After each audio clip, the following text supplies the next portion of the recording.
Welcome to my Channel Deep Sleep Mission-DSM. As we begin, I would be delighted if you could share your location in the comments below. It's truly inspiring to witness how far this content travels and to connect with viewers from across the world. The receipt was still warm when I pulled it from the printer. November 3rd, 2024. 11:47 p.m. That's what it said at the top. But I'd been standing in my apartment in Portland, Oregon, just seconds ago. Now I was here, in a blockbuster video that shouldn't exist.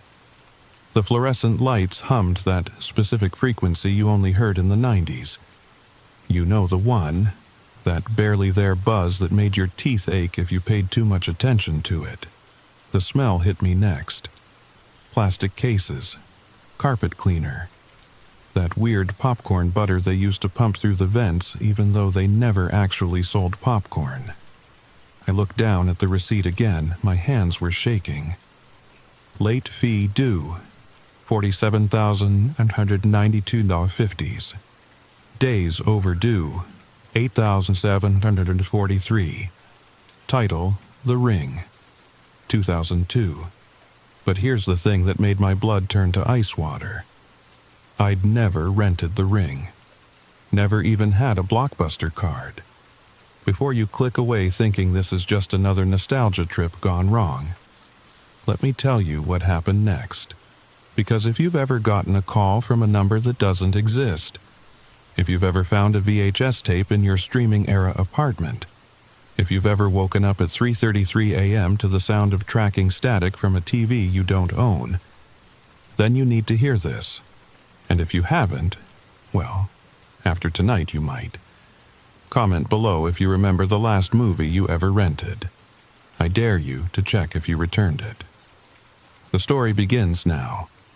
3 days earlier, I was just Marcus Chen, 32, software developer, living my unremarkable life in a converted loft in southeast Portland.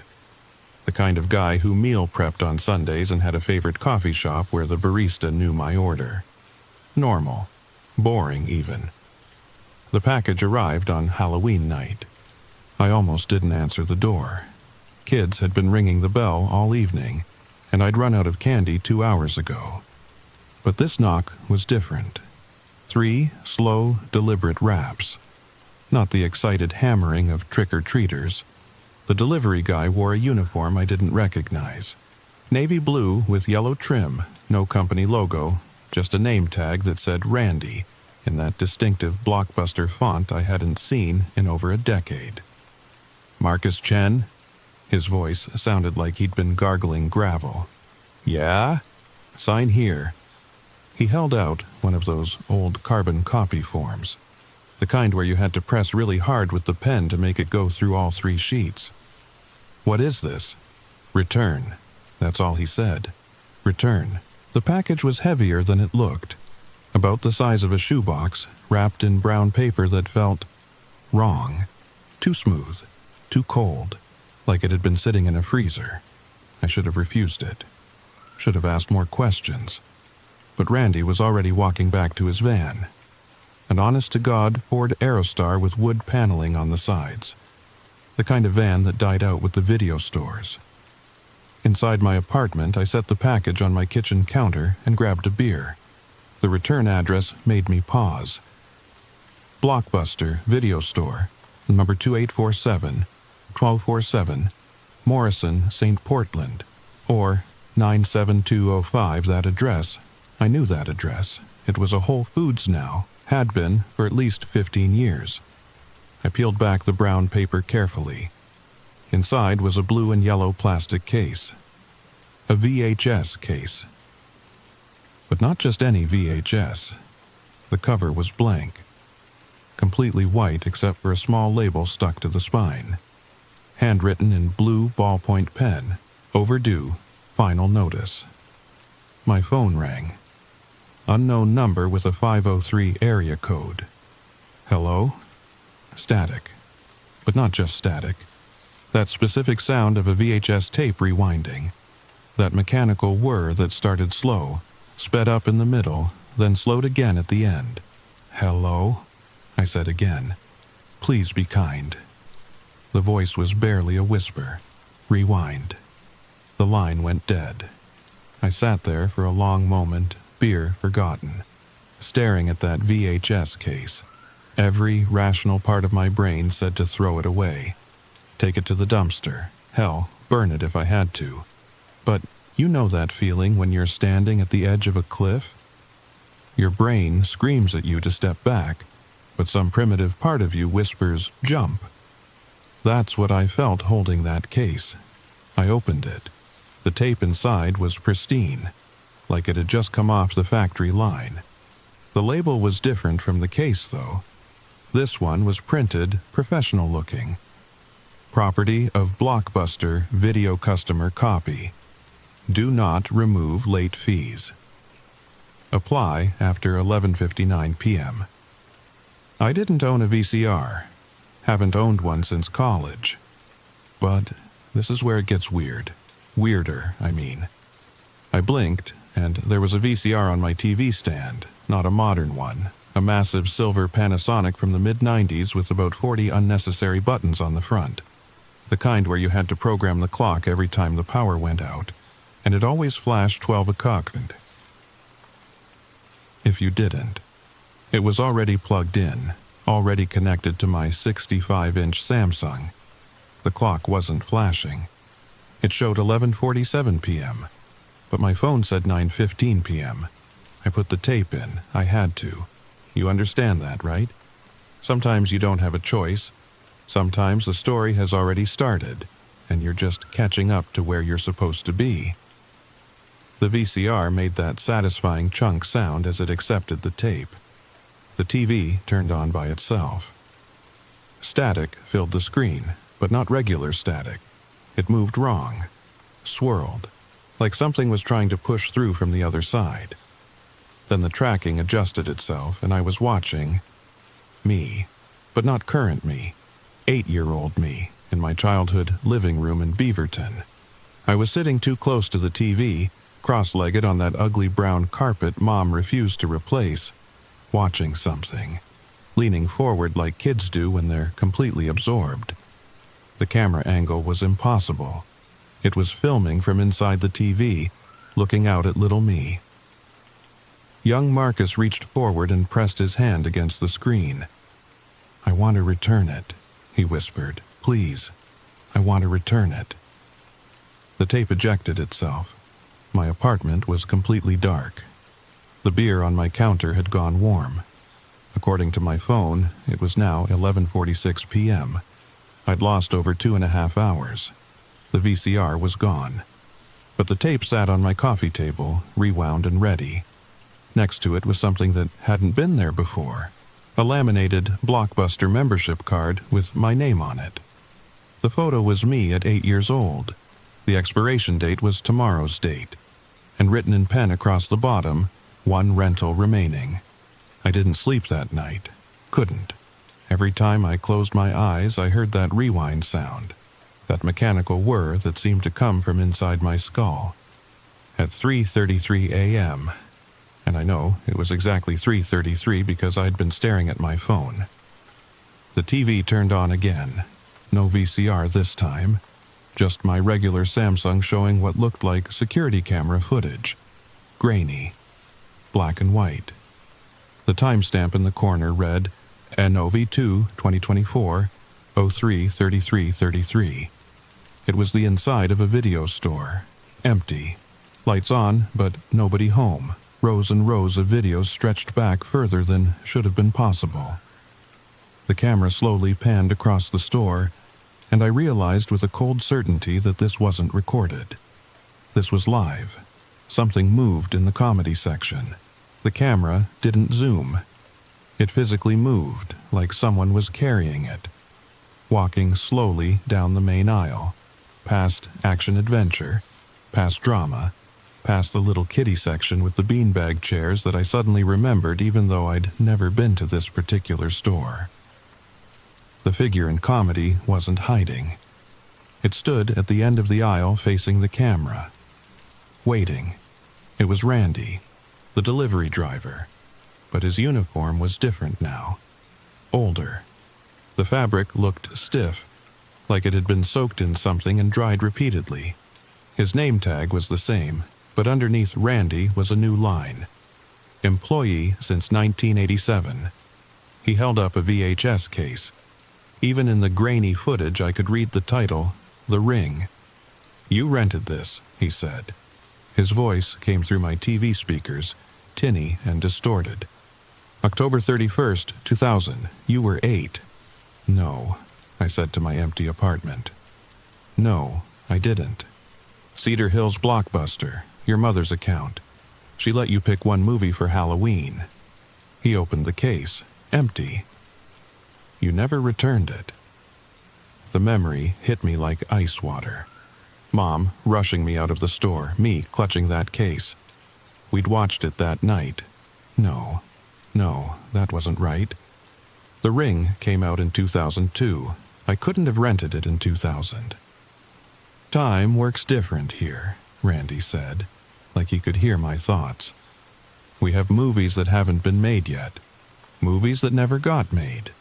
Movies that shouldn't exist." He gestured to the shelves around him. "We have them all, and they all have late fees." The camera moved on its own, turning to show the new releases wall. Every single case showed the same thing. My face. Different ages. 8, 15, 21. Current me. Older versions I hadn't lived yet. All with the same title, Overdue. "The store closes tomorrow," Randy continued. "Permanently. All accounts must be settled. All items must be returned." "I don't have the movie," I shouted at the TV. "I was 8. It was 24 years ago." "Every rental exists somewhere," Randy said. He pointed to something off camera. "You just have to know where to look." The TV shut off. I sat in the dark, breathing hard. This was insane, impossible.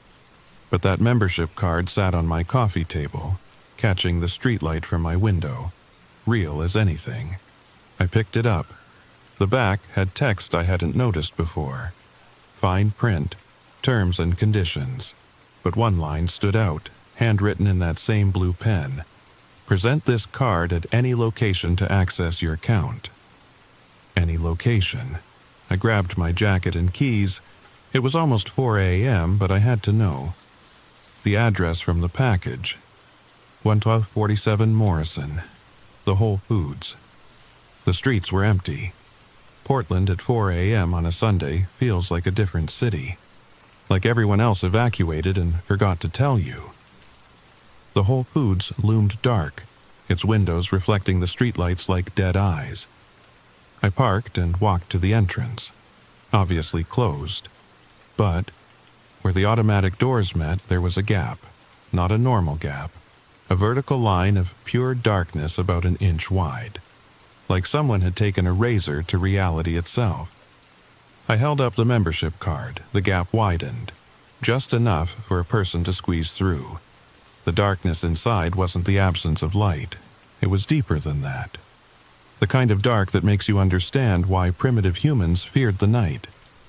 But I could hear something in there. That fluorescent hum. That specific frequency. I stepped through. The lights came on in sections, like dominoes. Thunk, thunk, thunk. Revealing exactly what I expected and feared. A perfect blockbuster video. Every detail exactly right. The wire racks with microwave popcorn nobody ever bought. The cardboard standee for a movie I didn't recognize. Something called The Last Customer, starring nobody I'd ever heard of. The drop box by the entrance with its metal mouth hungry for returns. "Welcome back, Marcus." I spun around. A woman stood behind the counter, late 30s, early 40s maybe. Blockbuster polo shirt tucked into khakis, name tag. Sarah, manager, member since forever. "I need to return something," I said. "I know." She smiled, but it didn't reach her eyes. They were flat, glassy, like a doll's eyes. "But first, you need to understand the late fee." She turned the computer monitor toward me.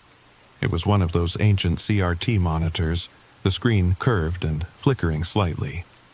The text was green on black, like something from the first Matrix movie. Account: Chen Marcus joined. 10/31/2000. Current rentals. One title: The Ring, 2002. Due date: 11/07/2000. Days overdue: 8,743. Late fee: 47,892.50. That's impossible, I said. The dates don't make sense.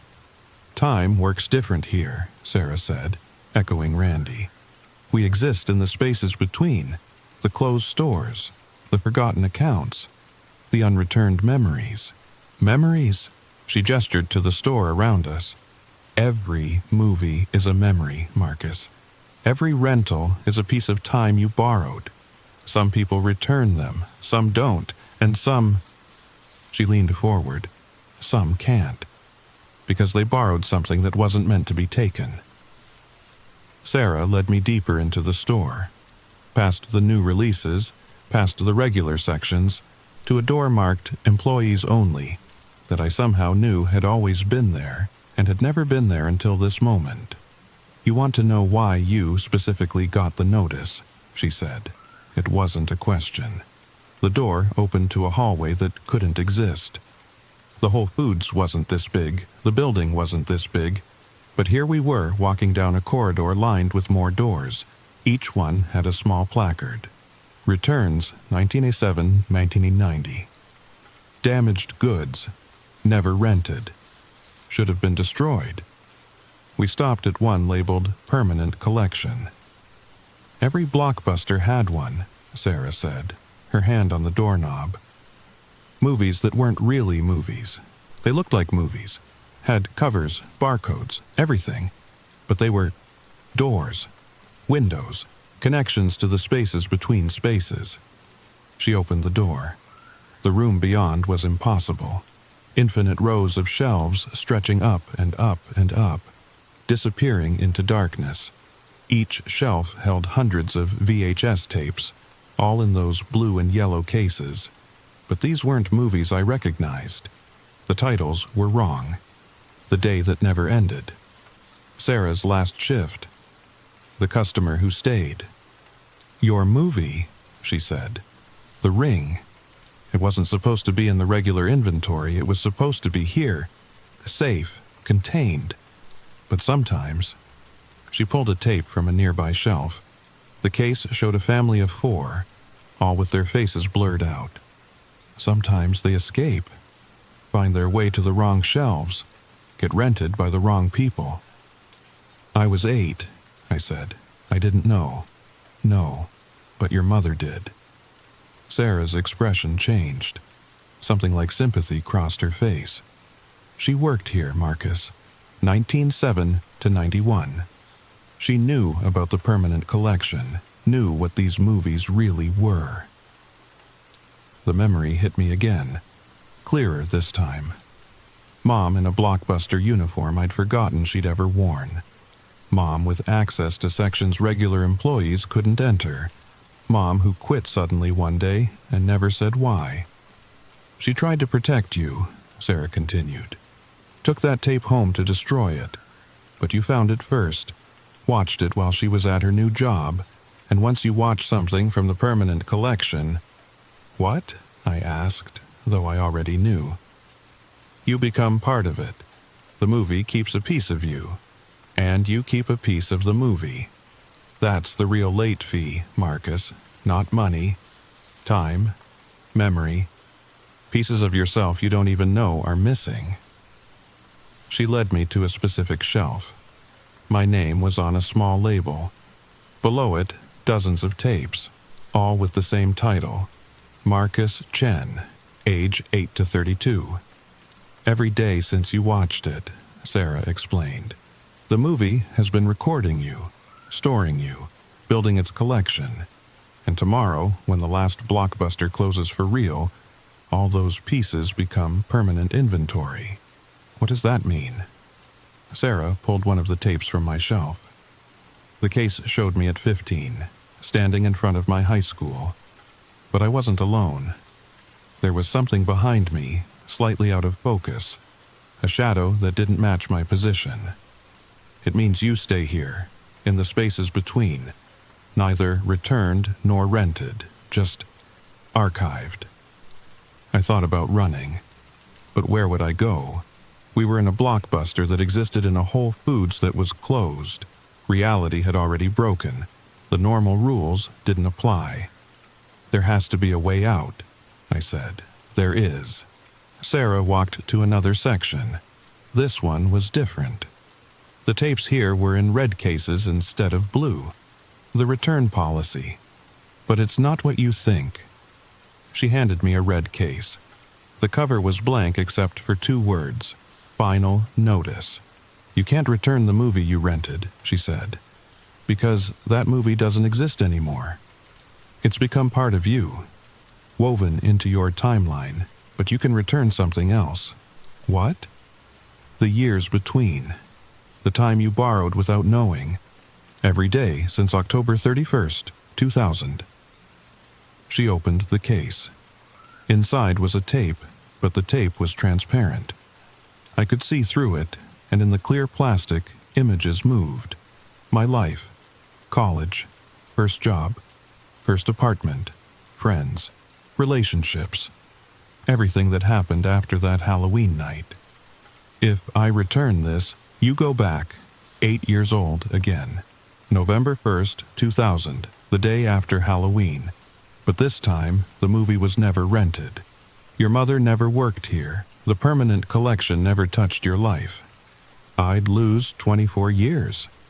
You'd trade them, the late fee for time, the time for freedom.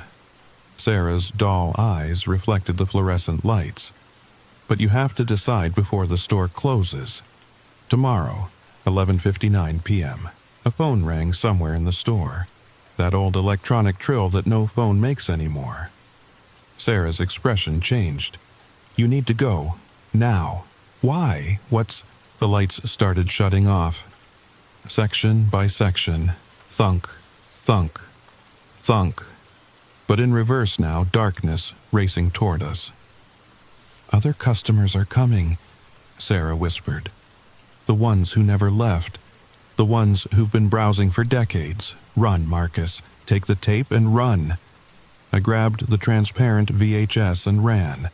Through the door, down the impossible hallway, past sections that hadn't been there before. Customers who stayed too long. Employees who never clocked out. The final rental. Behind me, I could hear them. Footsteps that weren't quite right. Too many feet, or not enough. And voices, discussing movies that never existed in words that weren't quite English. The main store was dark except for the emergency exits signs, casting everything in that hellish red glow. But the entrance, the gap in reality, it was getting smaller. I squeezed through just as it sealed completely. The Whole Foods parking lot. 5:47 a.m. The sky just starting to lighten in the east. My car sat alone under a streetlight, covered in dew like it had been there all night. In my hand, the transparent tape. Still impossible. Still showing my life playing out in fast-forward through the clear plastic. My phone buzzed. A text from an unknown number. You have 18 hours to decide. Present your membership card at any location to complete your return. Thank you for choosing Blockbuster. I spent the day trying to live normally. Went to my coffee shop, ordered my usual. But the barista didn't recognize me. Said I looked familiar but couldn't place from where. You remind me of someone, she said, squinting. A kid who used to come in here with his mom. Years ago. But that doesn't make sense. It was already starting, the unraveling. The store pulling at the threads of my existence. By noon, 3 of my coworkers had forgotten my name. By 3 p.m., my apartment building's doorman asked to see ID. By 5, my best friend since college texted asking if we'd met before. I was being erased from the outside in, or maybe from the inside out. Hard to tell when reality itself was having a dispute with a video store that shouldn't exist. I sat in my apartment, watching the transparent tape play my life in the dying light. There was so much I'd forgotten. Good moments, bad ones. That time I got food poisoning in Vegas and thought I was dying. The night I met Jennifer and fumbled my words so badly she laughed for 5 minutes straight. My first coding job where I deleted the entire database on day 3. 24 years of mistakes and miracles, all for the low price of $47,819.50 in late fees. My phone rang. Mom. Marcus? Her voice was strange, uncertain. I had the strangest dream about you. You were 8 years old, and we were in a video store, and I was trying to tell you something important, but I couldn't remember what. Mom, I said, do you remember working at Blockbuster? Silence long enough that I checked to see if the call had dropped. How do you know about that? She whispered. I found something out about a movie I rented when I was 8. No. The word came out sharp, frightened. No, you didn't rent anything. I made sure. I kept you away from that section. I burned my employee ID. I never let you have a membership card.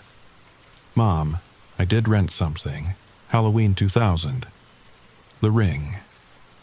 She made a sound I'd never heard from her before. Part sob, part laugh, part something else. That's not possible, she said. The ring didn't exist in 2000. I know because I tried to prevent it. That movie, it was in the permanent collection. A movie about a tape that kills you in 7 days, but it wasn't supposed to be made until 2002. It was a temporal paradox, a film that inspired its own existence. You knew what those movies were. I found out too late, after I'd already been there 2 years.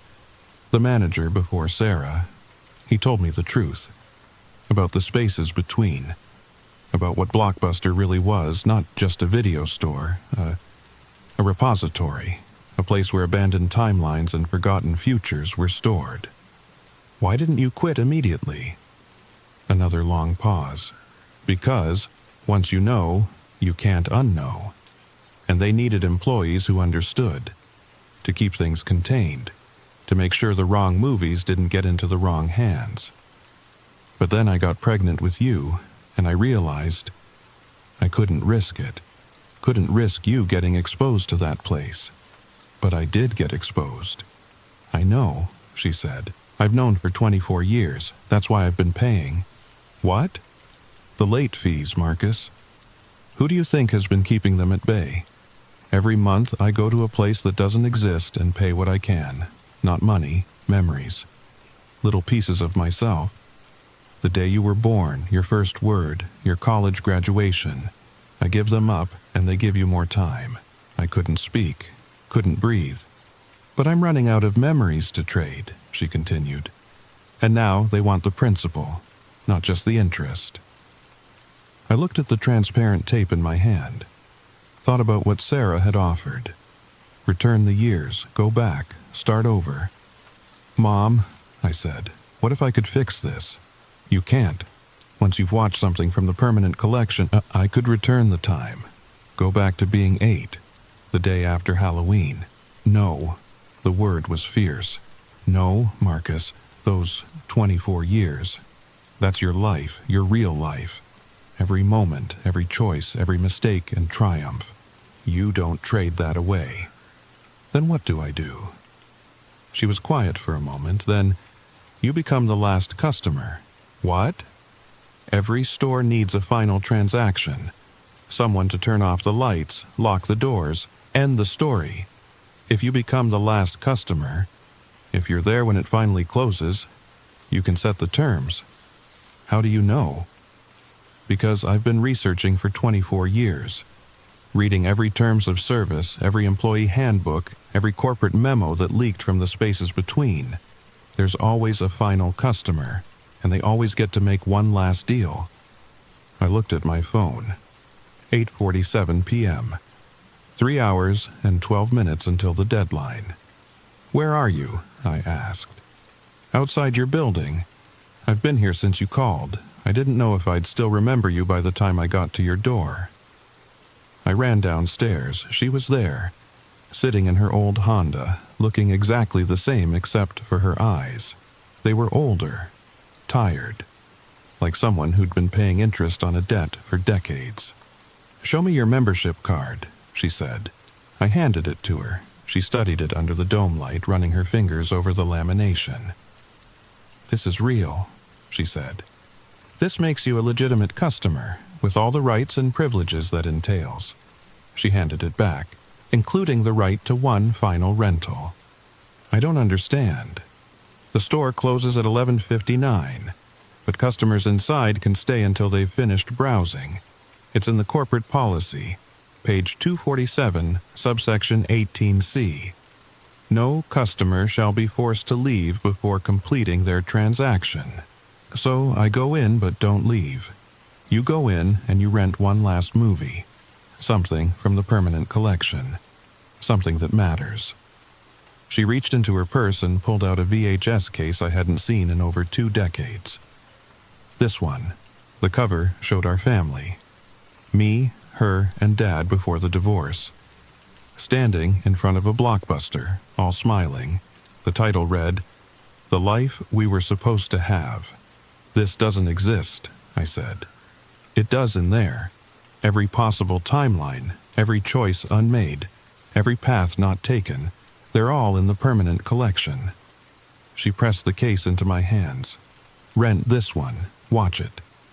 And when it ends, when it asks if you want to rewind, say no. What happens if I don't rewind? The movie stays at its ending, and so do you, outside the loop, free from the collection." She touched my face. "It's the only way to pay a debt to a place that exists outside of time. You give it an ending it can keep." My phone buzzed. 11 p.m., 1 hour. "Go," she said. "I'll be here when you get back. If you get back, if there's a here to get back to." I drove to the Whole Foods. The gap was already there, wider this time. Wide enough to walk through without squeezing, like it was expecting me. Inside, the Blockbuster was fully lit but empty. No Sarah, no Randy, no other customers browsing the aisles. Just me and thousands of movies that shouldn't exist. I walked to the permanent collection door. It was already open. The infinite shelves stretched upward. But now I could see the top, could see where they ended. Because the store was ending. Reality was sealing the edges, closing the spaces between. I found it quickly. The life we were supposed to have. Right where Mom said it would be. Between the day Marcus wasn't born and the timeline where we stayed. The front counter was abandoned, but the register was on. Waiting. I scanned my membership card, then the movie.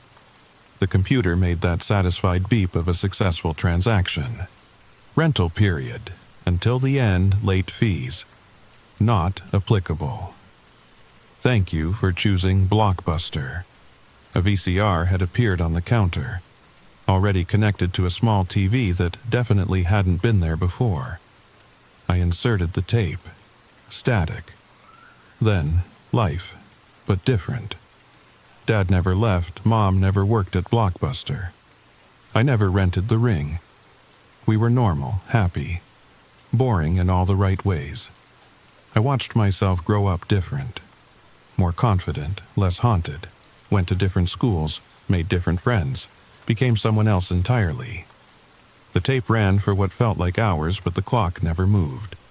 11:47 p.m. the entire time.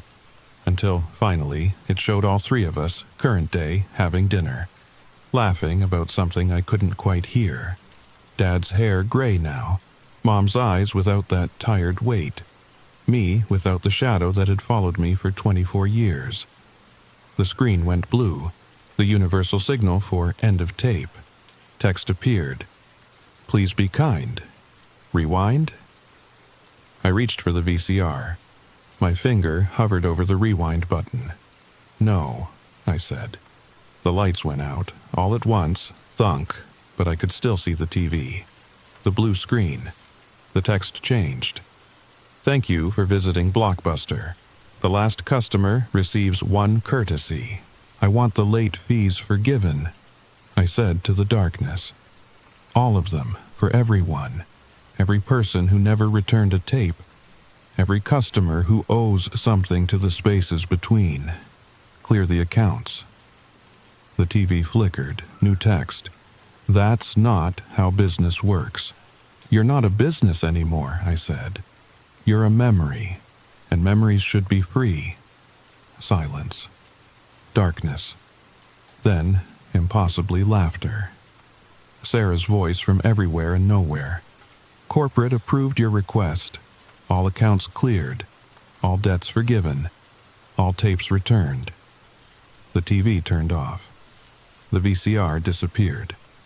And I was standing in a Whole Foods at 11:59 p.m., holding nothing but a membership card to a store that no longer existed. I walked out through the automatic doors that opened normally, got in my car, drove home. Mom was still there, but her eyes were different, younger, like someone who'd just remembered 24 years of memories she'd traded away. Is it done? She asked. I handed her the membership card. It was blank now, just gray plastic, nothing on it at all. It's done.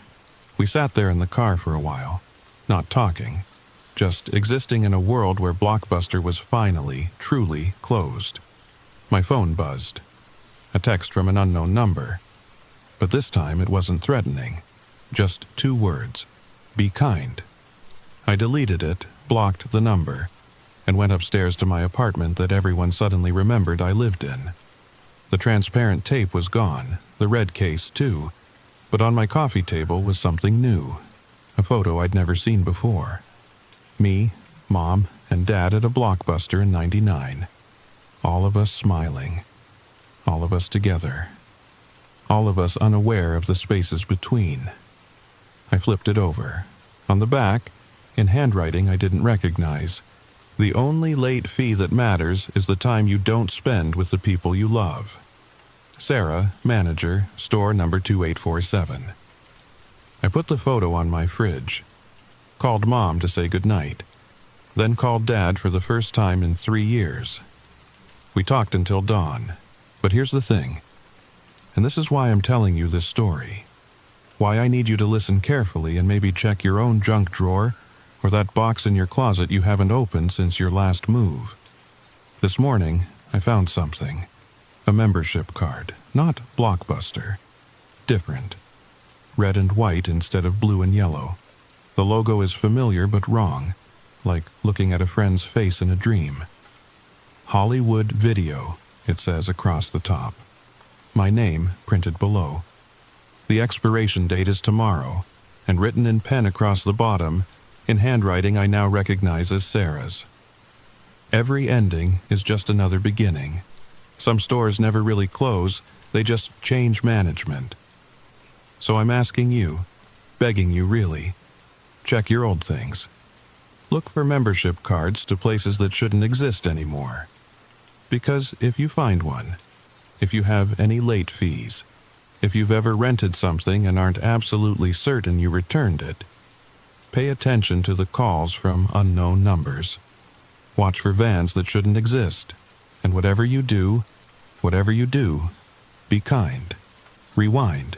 Sweet dreams. And don't forget to subscribe. You never know when the next notice might arrive, or what store it might be from. The spaces between are full of things we've borrowed and forgotten to return. Check the comments. Tell me what you found. We might not be alone in this. The late fees are adding up. And somewhere, in a store that doesn't exist, Sarah is pulling the next tape from the permanent collection. This time, it has your name on it. Story number 2. They found Marcus's camera 3 weeks after he disappeared. The memory card was still intact. Corrupted in places, but intact What we saw in that footage changed everything we thought we knew about urban exploring in Detroit. But I'm getting ahead of myself. Let me tell you what really happens when you break the rules. The unspoken rules that every Detroit explorer knows, or should know. Before I continue, hit that subscribe button if you want to hear more stories like this. Stories that'll make you question every abandoned building you've ever walked past. And stick around till the end, because what happened to Marcus, well, it's still happening. Story begins now. My name is Jake. I've been exploring abandoned buildings in Detroit for 6 years now. Started when I was 22, fresh out of Michigan State. Couldn't find a job that paid enough to move out of my parents' basement in Ferndale. So I started a YouTube channel. Urban exploration was trending, and Detroit was a goldmine of forgotten places. The Packard plant, Michigan Central Station, the old Fisher Body plant. I'd hit them all. Built up a decent following too, about 40,000 subscribers. Nothing huge, but enough to make some side money. Enough to justify spending my weekends crawling through broken windows and dodging security. That Tuesday in October started like any other. I was editing footage from the weekend, a solo exploration of an old elementary school on the east side. My phone buzzed. Instagram DM from someone called Detroit Rules Keeper. You've been chosen for something special. Exclusive access to the Branson Hotel tomorrow night, 11 p.m. Bring 2 others who understand the rules. The Branson Hotel. Every Detroit explorer knew about it, but nobody talked about it. Not really. It had been sealed since 1987, not just boarded up, but actually sealed. Concrete blocks, welded steel plates, the works. The city spent more keeping people out of that building than they did on half the schools still operating. I screenshot the message and sent it to my group chat. Within minutes, Marcus and Lily responded. Marcus was a photographer, been exploring longer than any of us. Lily was newer, maybe 6 months in, but she had good instincts. She knew when something felt wrong. This is sketchy as hell, Lily texted. It's the Branson, Marcus replied. When are we going to get another chance? He was right. The Branson was legendary. Built in 1924, closed after a fire in 1987 that killed 17 people. The official report blamed faulty wiring, but the survivors, the few who would talk, they told different stories. Stories about things moving in the walls. Voices in empty rooms. One woman swore she saw her daughter, who'd died 3 years earlier, standing at the end of a hallway, beckoning her deeper into the smoke. We met at a Coney Island on Woodward Avenue the next evening. Marcus brought his new camera, some expensive DSLR he'd been bragging about for weeks. Lily had her backpack full of the usual: flashlights, batteries, first aid kit, protein bars. I had my GoPro strapped to my chest and my phone ready for backup footage. So, what do we know about Detroit Rules Keeper? Lily asked, picking at her fries. Nothing, I admitted. Profile was created yesterday, no posts, no other followers. Probably just some urban explorer with connections. Marcus said, maybe someone who works for the city, has access to keys or something. We drove separately to the location. The message had included GPS coordinates, not an address. They led us to an alley off Grand River Avenue, about 3 blocks from where the Branson should have been. But when we turned the corner, the hotel was there. But it wasn't where it should have been. I knew these streets. I'd driven them hundreds of times. The Branson was supposed to be on the other side of the highway, near the old train station. But here it stood. All 14 stories of it, looking exactly like the old photographs. Red brick darkened with decades of Detroit weather. Windows black as pitch. and the entrance. The main entrance that should have been sealed with concrete. It was just boarded up, fresh plywood, like it had been put up yesterday. "This isn't right," Lily whispered. "The coordinates have to be wrong," Marcus said, but he was already getting his camera out. "Maybe they moved it for the message, to throw people off." I wanted to agree with him, wanted to believe there was a logical explanation.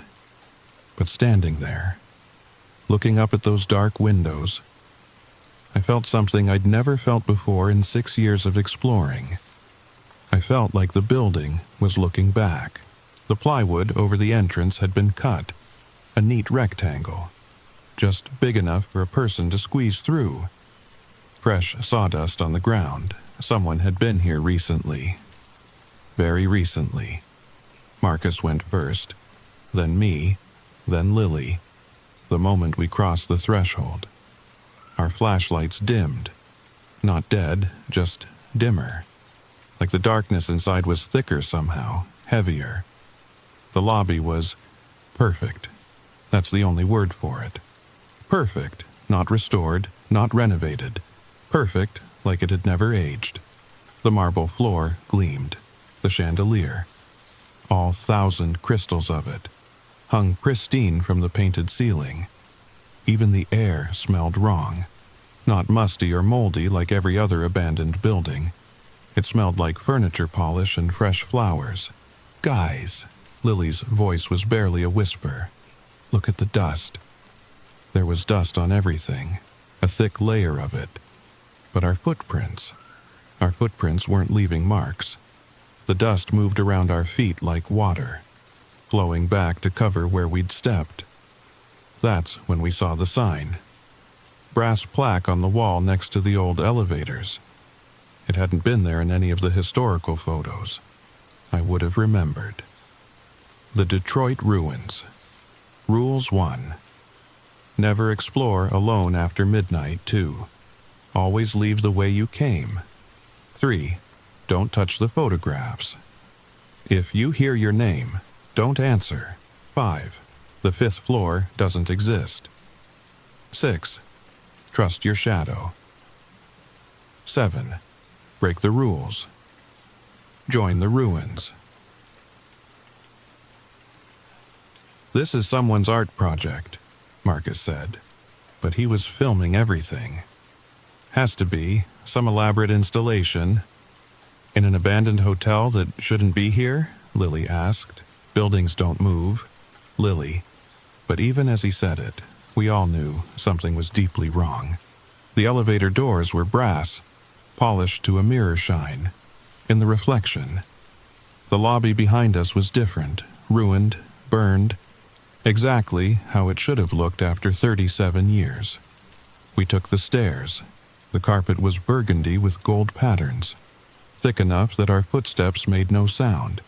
On each landing, there were photographs, black and white portraits in gilded frames, all of them showing the same thing, the hotel, but from angles that didn't make sense.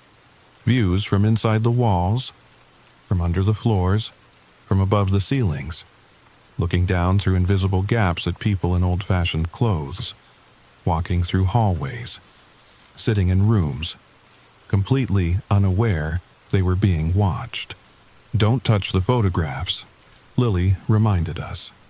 2nd floor was hotel rooms, doors all closed but not locked. We opened 3. Each room was perfectly preserved but wrong. In one, a tea service was set for 4, steam still rising from the cups. In another, a radio played static that almost sounded like voices. In the 3rd, the bed was made, but the shape under the covers, it was too long and too still. 3rd floor, more rooms. One door was open, inside. Someone had written on the walls. Not graffiti, names, hundreds of names in neat handwriting, all dated. Sarah Chen, October 3rd, 1907. Michael Torres, November 15th, 1991. Jennifer Brown, March 22nd, 98. The dates went on. 2005, 2010, 2015, the last one. David Kim, October 10th, 2024. That was 2 weeks ago. We should go, Lily said. Now. Just a bit more. Marcus was in full photographer mode.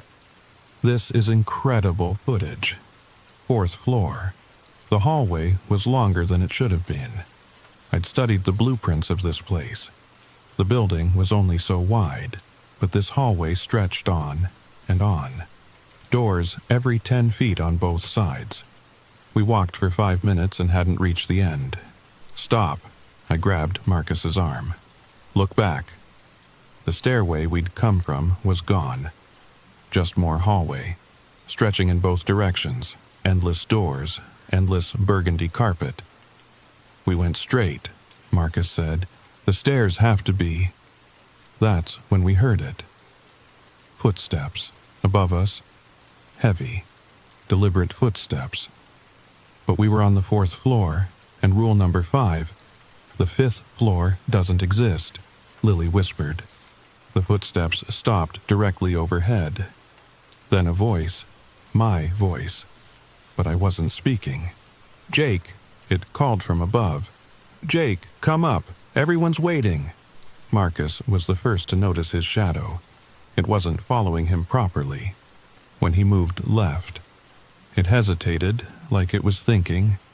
When he raised his arm, the shadow's arm moved a second too late. Trust your shadow, Lily quoted. What does that even mean? The voice above, my voice, but not my voice, kept calling. Not just my name now. It knew things, private things. Jake, remember when you broke into the Silver Dome? Remember what you found in the owner's box? You never told anyone about that. It was right. I'd never told anyone about the photograph I'd found. A picture of the Silver Dome, taken from above, from an impossible angle, showing the roof transparent, showing me inside, finding the photograph of myself, finding the photograph. How does it know that? Marcus asked. We need to find stairs. I said, any stairs? Down? But every door we opened now led to the same thing. A staircase going up, only up. All of them led to a landing with a brass number 5. The 5th floor doesn't exist, Lily kept saying. It doesn't exist, so we can't go there. Then where do the stairs go? Marcus asked. His shadow suddenly jerked, pulled away from him completely, and ran down the hallway. Marcus screamed, not from pain, but from something worse. The moment his shadow left, he started fading, not disappearing, but becoming less real, less there. Marcus! Lily grabbed his arm, but her hand went partially through him. Follow it, I shouted. Trust your shadow. Follow it. We ran, Marcus stumbling, becoming more translucent with each step. His shadow was moving with purpose now, leading us through a door we'd already checked. But this time, instead of stairs going up, it was a room, a massive ballroom that couldn't possibly fit in the building's footprint. The room was full of people, all of them translucent like Marcus was becoming, all of them missing their shadows. They were dancing, or trying to, moving to music we couldn't hear, their faces blank, their eyes unfocused. Marcus's shadow stood in the center of the room, waiting. Go to it, I told him. Quick. He stumbled forward, and the moment he reached his shadow, it reattached. Color flooded back into him, solidity. He gasped like he'd been drowning. We're leaving, Lily said. Now, we find the exit and the translucent dancers all stopped, turned toward us. One of them stepped forward. David Kim, according to his name tag, October 10th, 2024. You can't leave, he said, his voice like wind through empty rooms. Not until you go to the 5th floor. Everyone has to go to the 5th floor. It doesn't exist, Lily said firmly. David smiled, a horrible, empty smile. Exactly. The lights went out. Complete darkness. Even our flashlights died, in the black. I heard Marcus scream, heard Lily calling my name, and then nothing. I woke up on the 5th floor. I knew it was the 5th floor because the brass number on the wall said so. But Lily was right. It didn't exist. Not in any way that made sense. The floor was wrong, sometimes carpet, sometimes marble, sometimes dirt. The walls shifted between wallpaper, bare brick, and occasionally, nothing at all. Just views into other rooms, other floors, other times. Marcus was there, sitting against a wall that kept cycling between different decades of decay. His camera was still recording. "Where's Lily?" I asked. He pointed down the hall. She was standing at a window, looking out. But when I reached her, I saw what she was looking at. We weren't looking out. We were looking into another room, where 3 people were exploring. 3 people who looked exactly like us, making the same choices, having the same conversations. "How long have we been here?" she asked. I checked my phone. Dead. Marcus's camera display showed an error where the timestamp should be. "Time doesn't work here," a voice said behind us. We turned. An old man in a maintenance uniform. Name tag said Reynolds. He looked normal except for his eyes. They reflected too much, like there were rooms behind them. "You broke the rules," he said simply. "Came after midnight, touched the photographs, answered when it called your name, and now you're here, the 5th floor that doesn't exist. Where all rule breakers go. We didn't touch any photographs," I protested. Reynolds laughed, pointed at Marcus's camera. "You've been taking photographs the whole time. Every picture you take in the ruins becomes part of the ruins. Didn't anyone ever tell you that?" Reynolds led us through the 5th floor, through rooms that were sometimes burned, sometimes pristine, sometimes full of people from different eras all existing at once. A 1920s flapper passed through Marcus like he was the ghost. A child from the 1950s played jacks in a corner, the ball bouncing up but never coming down. The Branson Hotel, Reynolds explained, was built on a threshold. The architects knew. They designed it to be a door, but doors work both ways. He showed us a room full of filing cabinets. Each drawer contained rules, different rules for different years. 1924 to 1940. Don't whistle in the hallways. Stay out of room 1408. Never take the elevator during a thunderstorm. 1940 to 1960. The basement is off limits. If you see wet footprints, follow them backwards. The woman in the red dress doesn't exist. 1960 to 1987. Don't look in the mirrors after 3 a.m. The 7th floor is safe, but the 9th floor isn't. If the walls bleed, it's Tuesday. After the fire, after they sealed it, the rules changed, became simpler, more desperate. Because the hotel was hungry, sealed up, it couldn't feed the proper way. So it started calling to people like you, urban explorers, thrill seekers, people who would break the rules. "Feed?" Lily asked. Reynolds gestured to the translucent dancers we'd seen. "Every person who breaks the rules becomes part of the hotel, not dead, not alive, just here forever. The hotel feeds on their existence, their possibility, their stories. But you're not translucent," I pointed out. "I never broke the rules." Reynolds smiled sadly. "I wrote them. I was the night manager in 1987. I knew what this place was. Tried to keep people safe when the fire started. It wasn't faulty wiring. The hotel was angry. 17 people died because they didn't follow the rules. And I stayed. Someone has to maintain the rules, update them, send them out. You're Detroit Rules Keeper," Marcus said. Reynolds nodded. Every few weeks. I send out invitations. The hotel needs fresh stories, fresh possibilities. And there are always those who can't resist, who think the rules don't apply to them. So we're trapped here. Lily's voice was surprisingly calm. Not trapped. Reynolds walked to a window. A real window this time, showing the actual Detroit skyline. There's always a way out, but it requires understanding the real rule, the one that matters.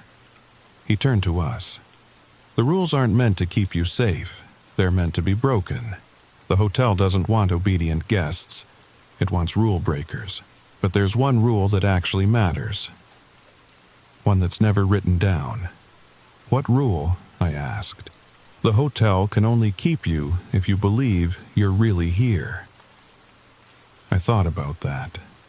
Looked at Marcus. Still filming. At Lily. Taking notes even now. At myself. Standing in an impossible place. We never entered the hotel, I said slowly. It was in the wrong place. Buildings don't move. The 5th floor flickered. We're not here, Lily added. Catching on, we can't be on a floor that doesn't exist. The walls began to shift, showing other times, other places. This is just another abandoned building in Detroit, Marcus said. Lowering his camera, just another empty place, nothing special. Reynolds smiled, a genuine smile this time. Now you understand. The hotel has power because people give it power. They believe in the mystery, the danger, the romance of urban decay, but strip that away, and it's just empty rooms and broken promises. The 5th floor shuddered, cracked, and suddenly we were in a different place, the real Branson Hotel. Burned, ruined, exactly as it should be. We were on the 4th floor, the actual 4th floor. Our flashlights worked. Our phones had signal. Reynolds was gone, but on the wall. Someone had spray-painted a message. Fresh paint, still wet. Thanks for playing. Come back soon. DRK. We left immediately. Didn't stop. Didn't look back. Didn't film anything else. Found the exit exactly where it should have been. Our cars were parked outside, covered in dust like they'd been there for hours. Marcus's camera. When we reviewed the footage, it showed 3 hours of static, nothing else. My GoPro was the same. Lily's notes were blank pages. But I remember, we all remember. Marcus stopped urban exploring after that night. Deleted his Instagram, sold his camera. Lily still explores, but never in Detroit. Never anywhere with rules. But it wasn't that simple. Nothing ever is when you've been somewhere that doesn't exist. Marcus called me 3 days later, his voice shaking. Jake, I think I'm still there. I wake up and for a moment, I don't know which room I'm in, my apartment or one of those hotel rooms, and my shadow, it's always a half second behind now, always. Lily started having dreams. Dreams where she was writing names on walls, names of people who hadn't disappeared yet, people who were still living their normal lives, unaware that their names were already carved into the walls of a building that didn't exist. I dreamed about a woman named Patricia Gonzalez. She told me over coffee 2 weeks later. October 30th, 2024. That's next week. Jake, what if it's not over? What if we brought something back with us? I tried to tell her it was just trauma, post-exploration anxiety.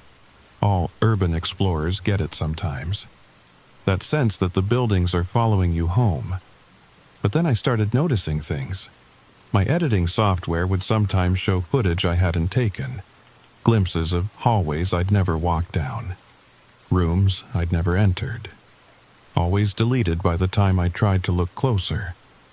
But I'd see them, just for a frame or two, and the comments on my videos. Some of them were from accounts that had been created in the future, comments dated days or weeks ahead, all saying the same thing. The rules are spreading. I researched Patricia Gonzalez, found her Facebook, her Instagram, her LinkedIn. Normal woman. Worked in accounting. Lived in a suburb of Chicago. Never posted anything about urban exploration. Never expressed interest in abandoned buildings. But on October 30th, her social media went silent. I called the Chicago PD, reported her missing. They told me she'd been reported missing by her family that same day. Last seen leaving work, heading home. Never arrived.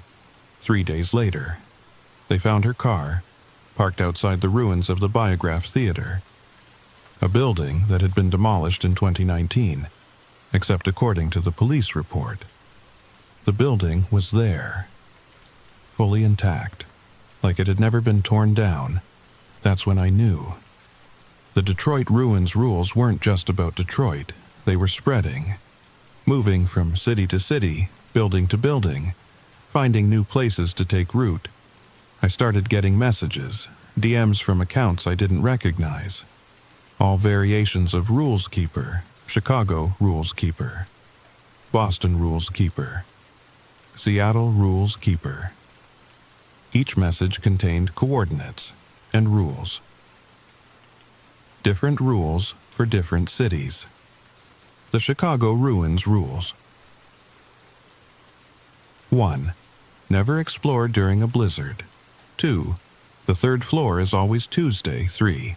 If you hear jazz music, run toward it. Never away. 4. Red doors lead home. Blue doors lead deeper. 5. The ghost of Mrs. O'Leary's cow guards the basement. Don't trust mirrors in October 7. Break the rules. Feed the city. The Boston Rules. 1. Tea leaves in the walls spell warnings. 2. Revolutionary ghosts only speak in riddles. The harbor calls but never answers. 4. Count the bells. If there are 13, leave 5. Freedom Trail leads everywhere except freedom. 6. Paul Revere rides at 3 a.m. sharp. Break the rules. Join the revolution. Each set was different, but rule number 7 was always the same. Always that invitation, that dare. I realized Reynolds had lied, or maybe he'd only told us part of the truth. The hotel wasn't feeding on rule breakers. It was creating them, using them as seeds to spread to other cities, other buildings. Every urban explorer who'd entered the Branson and made it out. We weren't survivors. We were carriers. Marcus called me again last week. Said he'd been walking through downtown Detroit and suddenly found himself in Chicago, standing in front of the rebuilt Biograph Theater, with no memory of traveling there, no memory of getting on a plane or in a car, just there. The building was open. He told me. Fresh plywood over the entrance, cut in a perfect rectangle, and I could hear jazz music coming from inside. Real music, not static. And Jake, I wanted to go in. I wanted to break the rules. But you didn't, I said, silence on the line for a long moment. Then Marcus laughed, a sound I'd never heard from him before. Empty, like wind through broken windows. Who says I didn't? The line went dead. I tried calling back. Number disconnected. I haven't heard from Marcus since, but sometimes, when I'm editing videos late at night, I see his shadow in the reflection of my monitor, standing behind me, pointing at the screen, at footage of buildings I've never visited, in cities I've never been to. Part 6. The Network. The rules are evolving, spreading faster now. I track the missing persons reports, urban explorers, photographers, YouTubers, all disappearing near abandoned buildings that shouldn't exist, or buildings that exist when they shouldn't. Los Angeles, the Ambassador Hotel, demolished in 2006, but explorers are posting videos from inside it, fresh videos, dated this year. The hotel lobby pristine, the ballroom where Bobby Kennedy was shot, somehow untouched by time. The Los Angeles Rules one, stars on the floor point to exits. 2. Room 928 is always occupied. Don't photograph the ballroom. If the earthquake sirens sound, it's already too late. 5. The ambassador never checks out. 6. Dreams are just unfilmed movies. Break the rules. Join the show. New York. The original Penn Station. Torn down in 1963. But there are Instagram posts, fresh posts, from inside the waiting room, the concourse, the cathedral-like ceilings that were lost to progress decades ago. The New York rules. 1. All trains arrive on track. 13. 2. The information board lies on purpose. 3. Grand Central is the decoy. If you hear Sinatra, you're in the wrong decade. 5. The city that never sleeps has nightmares. Every platform leads to somewhere else. 7. Break the rules. Become the underground. I've stopped making regular urban exploration videos. Now I document the rules, track the pattern, try to warn people. But who's going to believe a story about buildings that move? About abandoned places that abandon reality? My subscriber count has dropped to 12,000. The algorithm doesn't like content that questions the nature of existence. But the people who stay, the people who keep watching, they understand. They see their shadows hesitating too. Lily disappeared last month. I got one text from her, just coordinates and a timestamp. The coordinates led to the ruins of Eastern State Penitentiary in Philadelphia, a place that's been a tourist attraction for years. But when I looked it up, according to city records, it had been demolished in 2021, except it wasn't demolished, it was there, offering guided tours, selling merchandise, acting like it had always been a normal historical site. But the timestamp on Lily's message, it was dated 6 months in the future. I drove to Philadelphia, found the penitentiary exactly where it should be. Normal, touristy, safe. But after closing time, when the tour groups were gone and the staff had left, I saw the other entrance, the one that shouldn't exist, cut into the wall like an afterthought, fresh plywood. You know the drill by now. I didn't go in, but I could hear voices from inside. Familiar voices. Marcus, Lily, others I didn't recognize, all of them talking at once, overlapping, sharing stories about buildings that didn't exist and rules that couldn't be broken. And underneath it all, Reynolds' voice. Not just one Reynolds now, but many. A network of keepers, managing an ever-growing collection of impossible places. Every city has its ruins, they chanted in unison. Every ruin has its rules. Every rule is meant to be broken. Every broken rule feeds the network. I backed away, got in my car, drove straight home. But in my rearview mirror, I saw something that made my blood freeze. The penitentiary was following me, not physically, not literally. But every time I passed an abandoned building, it looked a little more like Eastern State. Every derelict house, every closed factory, every empty strip mall, they all had that same Gothic architecture. Those same imposing walls.